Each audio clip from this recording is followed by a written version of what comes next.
करतोय, तुम्हाला मांडीवर बसवतोय, तुम्हाला मिठी मारतोय, तुमच्या होटांना हात लावतोय, तर तुम्ही अशा वेळी तुमच्या आई वडिलांना ही गोष्ट सांगायला घाबरता नाही की नाही आमच्यात ते रिलेशन खराब होऊन जाते. मी जर मम्मीला सांगितलं की नाही हा तर माझं हे नातेवाईक, पप्पांना सांगितलं नाही हे तर माझ्या इकडच्या ह्या नात्यात येतला, जसं की काका असो कोणी असो, मी असं म्हणते की सगळे जातो, चुलतही राहतो, शेजारी पाजाराची पण राहते, शाळेतही राहता व आपल्या घरातलेही राहतात.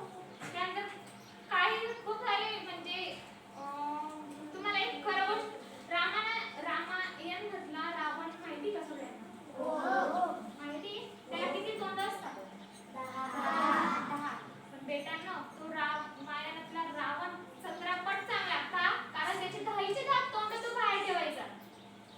पण आतातले जो माणूस आहे, जे व्यक्ती आहे, त्यांच्या मनामध्ये जो रावण लपलेला आहे ना, त्याचे 10चे 10 पोटात ठेवतो.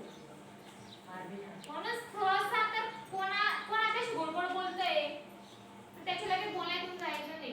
तुम्ही सगळे इथे प्रॉपर ठाणेपाड्याचे तितका प्रवास करता काही प्रॉपर जर तुम्ही मोठे झाले 5वी 6वी किंवा 10वी नंतर शिक्षणाला बाहेर गेले, बसने प्रवास करता, खूप सारे जण असे राहतात की ना नकळत म्हणजे मुद्दामून आपल्याला स्पर्श करतात, नको हवं असलेल्या त्या जागा आपल्याला स्पर्श करतात.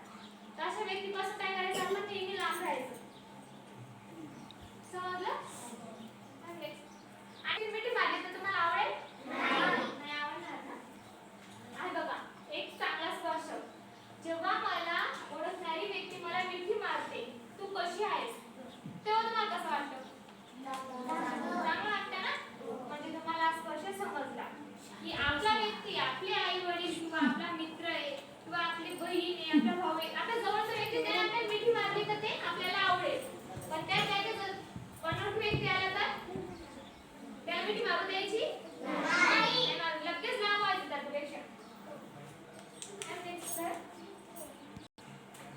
जेव्हा मला दुसऱ्याकडून दुखापत होते तेव्हा तो